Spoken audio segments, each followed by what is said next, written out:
अस्सलाम वालेकुम। उम्मीद है आप लोग ठीक हैं, खैरियत से हैं। अल्लाह पाक की ज़ात आप दोस्तों को इसी तरह अपने हिफ्ज़ व अमान में रखे, हँसते मुस्कुराते रहें। हमारी दुआएँ हमेशा की तरह आपके साथ हैं। आपके वालिदैन की दुआएँ जो हैं वो आपके साथ रहें, उनका साया आपके सरों पर रहे। हमारे एक हम उनको भजन कहते थे, फ़ारूक संधीला साहब। हमारे वालिद साहब के तो वो कज़न भी थे और बड़े अच्छे दोस्त भी थे। हमें उनको चचा कहना चाहिए, अंकल कहना चाहिए, लेकिन हम हमेशा उनको भाईजान ही कह के बुलाते थे। वो पिछले दिनों फौत हो गए। बड़े ही जिसे कहते हैं कि आप जेंटल किस्म के इंसान थे, लेकिन ज़ाहिर है ये सफ़र तो एक ना एक दिन सबको करना ही है। तो वो भी उस सफ़र पे रवाना हुए हैं। अल्लाह पाक उनका सफ़र अगला जो है वो आसान फरमाए। चैनल को ज़रूर सब्सक्राइब करें और बेल आइकन को भी प्रेस करें, यही आपसे गुज़ारिश की जाती है। और आखिर में आपसे ये भी रिक्वेस्ट की जाती है कि अपनी राय का जो इज़हार है वो ज़रूर किया करें। आप कोई भी कमेंट्स करें, जो भी आपकी राय हो। पाकिस्तान ज़िंदाबाद और हमेशा ज़िंदाबाद। पाकिस्तान सलामत रहे ता क़यामत रहे। इन अल्फाज़ के साथ ज़रूर कमेंट किया करें आप। इस वक़्त सोशल मीडिया पर इमरान खान के बच्चों सुलेमान और कासिम की कुछ तस्वीरों को लेकर एक बहुत बड़ा वबेला पड़ा हुआ है। एक तस्वीर तो एक वही रिचर्ड गनेल साहब के साथ उनकी मुलाकात है कि वो वहाँ पे उनके पास गए हैं और अपने वालिद साहब की रिहाई के लिए उनसे जो है वो मदद माँगी है। मेरा इतना सा सवाल है कि अगर वही जो रिचर्ड गनेल है, उसकी तस्वीर किसी और पाकिस्तानी सियासतदान के बच्चों के साथ आती तो सोशल मीडिया पर क्या क़यामत आती। ज़ाहिर है उसके हवाले से बहुत सारी चीज़ें जो हैं वो तो आप पढ़ते रहते हैं, बट क्योंकि पाकिस्तान तहरीक-ए-इंसाफ है, को कोई फ़र्क नहीं पड़ता। मुश्किल वक़्त आने पर ये गधे को बाप बनाने में 1 सेकंड नहीं लगाते। दूसरे विल्सन हैं जो इसराइल को लेकर उनके हवाले से काफ़ी ज़्यादा वो है कि वो प्रो इसराइल हैं और नेतन्याहू के साथ उनके बड़े अच्छे तल्लुकात हैं। और ये जो वहाँ पर तबाही है, शहादतें हैं, बच्चों को बगैर खाने के मरना है, उसमें विल्सन का बहुत बड़ा किरदार है। तो उससे भी मिलना और फिर एक जो दूसरी तस्वीरें हैं, उनके खान साहब के जो बच्चे हैं वो किसी रेस्टोरेंट में बैठ के खाना खा रहे हैं और वो जो रेस्टोरेंट है, रेस्टोरेंट एक ज़ाहिर है बाहर के जितने भी रेस्टोरेंट हैं, उसमें बारें होती हैं, वहाँ पर अल्कोहल बिकती है और बहुत सारी दूसरी चीज़ें होती हैं। क्योंकि वो उनके कल्चर के मुताबिक वो बिल्कुल ठीक है, उनके कल्चर के मुताबिक वहाँ पे कोई ऐसा इश्यू नहीं है, क्योंकि पीना-पिलाना और ये सब चीज़ें उनके कल्चर में हैं, उनको किसी किस्म की ममानत भी नहीं है। लेकिन हम लोग जब बाहर आए होते हैं, मुझे याद है पिछले दिनों हम लोग कुछ दोस्त पाकिस्तान से आए हुए थे, तो एक जगह पे बैठने कि कॉफ़ी पीने के लिए बैठे थे।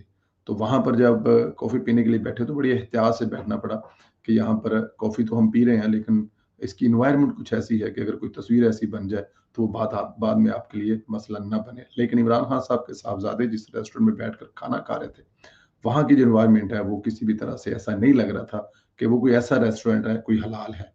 हलाल ना भी हो तो वहाँ पे वेजिटेबल में बहुत सारी ऑप्शन होती हैं, आप कुछ ना कुछ गोश्त में या कुछ ऐसी चीज़ में ना लें, वेजिटेबल ले लें तो इट्स ओके, चलता है। मैं इसलिए ये कह रहा हूँ कि मैं यूरोप में रहता हूँ, पूरी दुनिया घूमता हूँ, तो ये मेरे लिए भी ये मसला-मसाइल और ये प्रॉब्लम होते हैं। तो वहाँ पे उसका सॉल्व होता है, आप वेजिटेबल कोई भी चीज़ खा लें, बिल्कुल ठीक है। लेकिन क्योंकि पाकिस्तान तहरीक-ए-इंसाफ जो है वो कोई मौका नहीं जाने देती दूसरी सियासी पार्टियों के साथ, तो यहाँ पर जो दूसरी सियासी पार्टियाँ हैं, वो भी कोई मौका नहीं जाने दे रहे।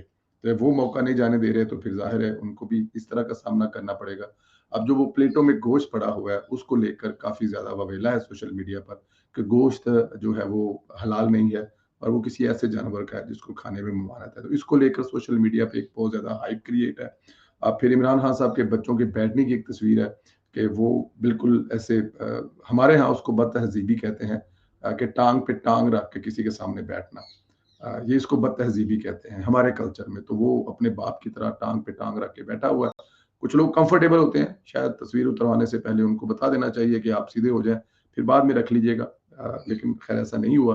तो इसको लेकर बहुत वबेला है और मेरा ख़्याल में ये इसलिए है क्योंकि ये सोशल मीडिया पर ये वाली जो बेगैरती है, ये पाकिस्तान तहरीक-ए-इंसाफ ने शुरू की हुई है। एक और बड़ी मज़े की वीडियो मैंने सुनी, बल्कि मैंने ट्वीट भी की कि इमरान खान साहब के साहबज़ादे जो हैं, वो अपने आप को पाकिस्तान की वज़ारत-ए-उज़्मा का उम्मीदवार भी समझते हैं और हकदार भी समझते हैं, क्योंकि उनके वालिद साहब पाकिस्तान के वज़ीर-ए-आज़म रह चुके हैं। ना कि सिर्फ़ पाकिस्तान, उनके ज़हन में किसी जगह पे शायद इसराइल के लिए भी है। जिस तरह पाकिस्तान के जो बानी हैं, उनमें कायदे आजम का नाम लिया जाता है, इलामा इकबाल का नाम लिया जाता है, लियाकत अली खान का नाम लिया जाता है।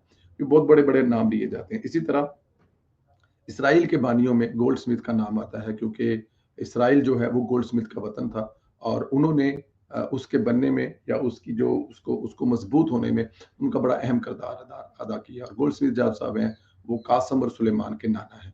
तो अगर देखा जाए तो यहाँ पर कासम और सुलेमान पाकिस्तान और इसराइल दोनों के ही अपने आप को हकदार समझते हैं, क्योंकि जिनके जिस घर में उनकी परवरिश हुई है, जो उनका नान का बेड़ा है, जो उनका नान का घर है, वो इसराइल के बानियों में से एक घर है। और दूसरी तरफ जो पाकिस्तान है उसके वज़ीर आज़म साबिक जो है वो इमरान खान साहब रहे हैं। तो देखना ये है कि वो किस तरफ जाते हैं। क्या ऐसा मुमकिन है कि एक बेटा जो इसराइल की सियासत में इन्वॉल्व हो जाए और दूसरा बेटा जो है वो पाकिस्तान की सियासत की तरफ आ जाए।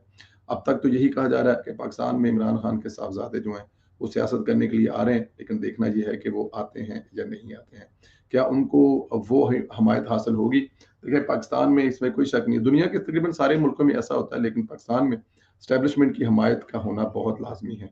अगर आप मौजूदा हालात में अगर देखें, इमरान खान साहब अगर आरटीएस बिठा कर आए थे तो उनको बिठाने वाले कौन थे? मौजूदा जो सेटअप है इसमें कोई शक नहीं है। इन पर भी एक इल्ज़ाम लगता है कि शायद किसी जगह पे इल्ज़ाम इसलिए लगता है क्योंकि मौजूदा जो एस्टेब्लिशमेंट है उनके हुकूमत के साथ तल्लुकात बहुत अच्छे हैं और एस्टेब्लिशमेंट के हेड और हुकूमत के हेड जो हैं वो एक बहुत ही मिसाली किस्म का उनका जो साथ है, और जिसकी वजह से पाकिस्तान बेहतरी की तरफ है। इकॉनमी को लेकर, दुनिया में तल्लुकात को लेकर जब भारत और पाकिस्तान की जंग लगी तो आईएसपीआर और आपकी वजारत इत्तलात ने मिलकर वो जंग लड़ी और कामयाब तरीन जंग लड़ी। तो ये भी एक तासर जाता है। तो इसलिए अगर पाकिस्तान में किसी भी जमात ने हुकूमत में आना है या किसी ने भी प्राइम मिनिस्टर बनना है तो उसके लिए फौज की हमायत बहुत लाजमी होगी। तो लेकिन क्या ये सब कुछ खान साहब के हिस्से में मजीद आ सकता है या आने वाले वक्तों में खान साहब के लिए रवैया नरम हो सकता है? ये आने वाला वक्त ही बताएगा। अच्छा जी, एक और बड़ा जो है ना वो मैं असल में प्रॉब्लम क्या है कि हम लोग जो ज़रा गाँव के लोग होते हैं ना, हमारी रगों में ना एक एक एक एक हम मतलब शहर वालों का भी होता है, लेकिन गाँव वालों का थोड़ा-सा ज़्यादा होता है कि हम जहाँ पे एक दफ़ा बैठ के खा लेते हैं, किसी के साथ बातचीत कर लेते हैं, किसी के साथ चंद मिनट की गुफ्तगू हो जाए, तो फिर हम एहतियात करते हैं कि हमारे मुँह से ऐसे कोई अल्फ़ाज़ ना निकलें जिससे उसकी दिल आज़ारी हो। फ़हद शहबाज साहब हैं, उनके साथ 2-4 दफ़ा बैठकर चाय पीने का मौका मिला। बड़ा प्यार और मोहब्बत वाला रिश्ता है। तो उनकी जो वीडियो वायरल है, वो मियाँ मोहम्मद नवाज़ शरीफ साहब के हवाले से बता रहे हैं। किसी हनीफ कमर साहब कुछ सहाफ़ी हैं, मैं तो नहीं जानता उनको, कुछ सीनियर सहाफ़ी हैं।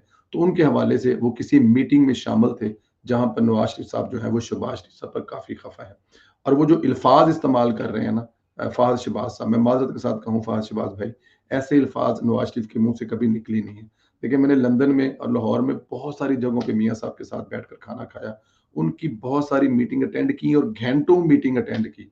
उनके जो अल्फ़ाज़ हैं वो अल्फ़ाज़ ही नहीं है, जैसे कि पीटीआई को ठोक दो, जैसे कि पुलिस को इस्तेमाल करो, तुम्हें तो पता है कि हम पुलिस के साथ मिलकर क्या नहीं करते रहे।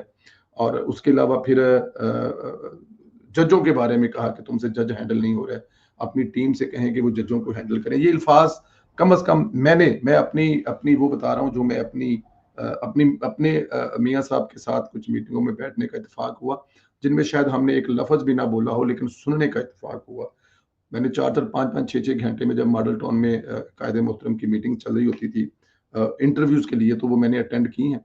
उसमें कम से कम मुझे तो उनकी जो ज़ुबान है, उनका जो बोलना है, ऐसे अल्फ़ाज़ ही नहीं है कि ठोक दो। ये ठोक दो लफ़्ज़ तो मियाँ साहब के मुँह से निकल ही नहीं सकता। बट उनका दावा है कि किसी मीटिंग में जो है वो ज़ूम मीटिंग थी और उसमें नवाज़ शरीफ साहब जो हैं वो शहबाज साहब को समझा रहे थे कि आप क्या कर रहे हैं? आपसे जब फ़ौज उन्होंने साथ में ये कहा कि फ़ौज हमारे साथ है, तो इसलिए आप पीटीआई को ठोक दो। और जजों के हवाले से कहा कि हमारी जो कानूनी टीमें हैं वो क्यों ढीली हैं? जजों को इतना मौका क्यों दिया जा रहा है जो पाकिस्तान तहरीक इंसाफ या इमरान खान की सपोर्ट में इतना कुछ कर रहे हैं, इनको भी सीधा कर दो। और फिर पुलिस के बारे में कहा, तुम्हें तो मालूम है हम पुलिस को अपने लिए कैसे इस्तेमाल करते थे, तो तुम पुलिस को लेकर पाकिस्तान तहरीक इंसाफ को ठोको। और नवाज शरीफ ये भी कहता है कि फौज हमारे साथ है, ये सब कुछ। तो मुझे मैं हैरान हुआ कि फहद साहब जो हैं ये सारी बातें कैसे कर सकते हैं।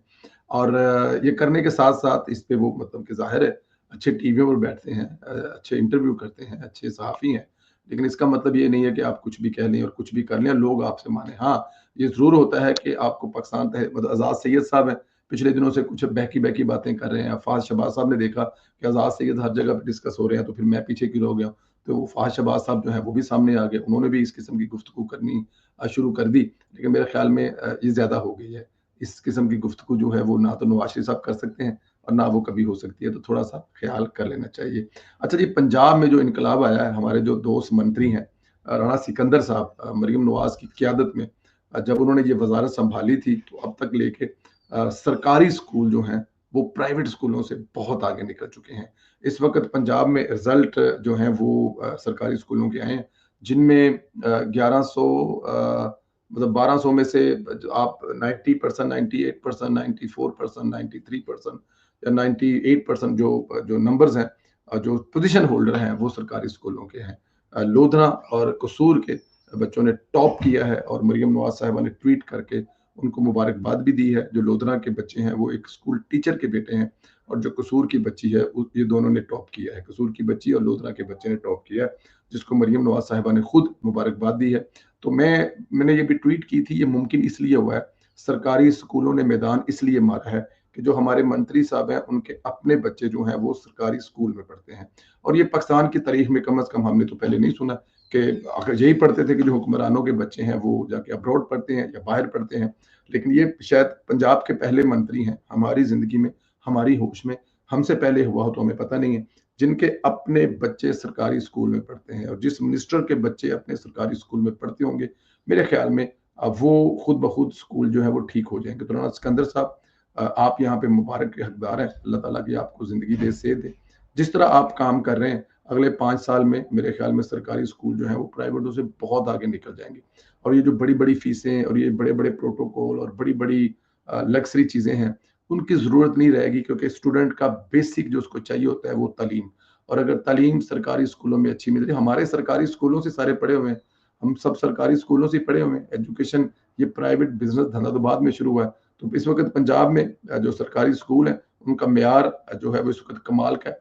मैंने 2-4 मीटिंगें भी राणा साहब के साथ बैठ के अटेंड की। तो मुझे उनका रवैया टीचरों के साथ, डायरेक्टर के साथ, उनके टारगेट गोल अचीव करना, ये वाक़ई कमाल के हैं। तो मंत्री साहब, आपको मुबारक हो। आप अपनी मिनिस्ट्री में जो काम कर रहे हैं, इंशाअल्लाह इसका रिज़ल्ट जो है वो पढ़े-लिखे पंजाब की सूरत में सामने आएगा। एक चीज़ और मैंने देखी, पाकिस्तान की सियासी रवायात हुआ करती थी कि दुःख सबके साझे हुए करते थे। वो किसी भी जमात का दुःख हो, ख़ास तौर पे जब किसी की फौतगी होती थी, तो तमाम की तमाम जमातों के लोग जो हैं वो वहाँ पर मतलब के जाते थे। लेकिन इमरान खान की सियासत ने उस कल्चर को काफ़ी नुकसान पहुँचाया था, क्योंकि डिवाइड कर दिया था। नफ़रत की सियासत इतनी की इमरान खान साहब ने कि एक-दूसरे की फौतगियों पर भी ना गए।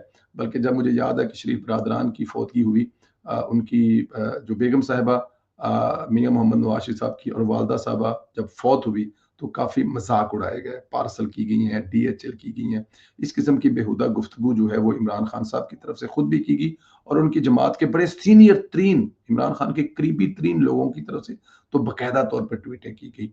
हमाद अज़हर साहब हैं, उनके वालिद साहब मियाँ अज़हर साहब, उनका सियासत में एक अपना मुकाम था, धीमे लहजे से बात करते थे। किसी दौर में नवाज़ शरीफ साहब के बहुत करीब थे, इख्तिलाफ़ात हुए, फिर उन्होंने काफ लीग के सदर भी बने और फिर उनके साथ जो हुआ वो एक अलहदा कहानी है। लेकिन उनकी वफ़ात पर उनके जो बेटे हैं 9 मई के मुकदमात में मफ़रूर हैं। लेकिन पंजाब हुकूमत की तरफ से भी, मरकज़ी हुकूमत की तरफ से भी और मैं कहूँगा फ़ौज की तरफ से भी, क्योंकि फ़ौज भी इसमें एक फ़रीक है। उनको बेटे के बाप के जनाज़े पर आने की इजाज़त दी और उसके बाद पाकिस्तान मुस्लिम लीग नून से लेकर हर जमात के लोग उनके घर पे आए, क्योंकि हमादा से किसी का तल्लुक हो या ना हो, लेकिन उनके बाप से तल्लुक सबके थे। जमात इस्लामी का वफ़द आया, ख्वाजा साद रफ़ीक साहब आए और उसके अलावा बहुत सारे दूसरे सियासतदान आए। जब ख्वाजा साद रफ़ीक साहब आए तो मुझे अच्छा लगा कि देखिए ये वही रवायात हैं जो कभी हुआ करती थी, इमरान खान ने ख़त्म की। लेकिन खुदा का शुक्र है कि वो फिर वापस आ रही हैं, क्योंकि इमरान खान की सियासत, नफ़रत की जो सियासत है वो ख़त्म आ रही है। अल्लाह पाक आप लोगों को अपने हिफ्ज़-ओ-अमान में रखे। दुआएँ मेरी हमेशा आपके साथ हैं, खुश रहें, आबाद रहें। इसी तरह हँसते मुस्कुराते रहें। अल्लाह पाक आपको खुश रखे। अपनी दुआओं में मुझे भी याद रखें। और इंशाअल्लाह ताला आपसे फिर बात होगी। बस गुज़ारिश जो आपसे वो ये है कि चैनल को ज़रूर सब्सक्राइब करें और बेल आइकन को प्रेस करें और ज़्यादा से ज़्यादा इसको व्हाट्सएप ग्रुपों में शेयर करने के साथ-साथ अपनी राय का इज़हार करना मत भूलें। बहुत शुक्रिया। खुदा हाफ़िज़।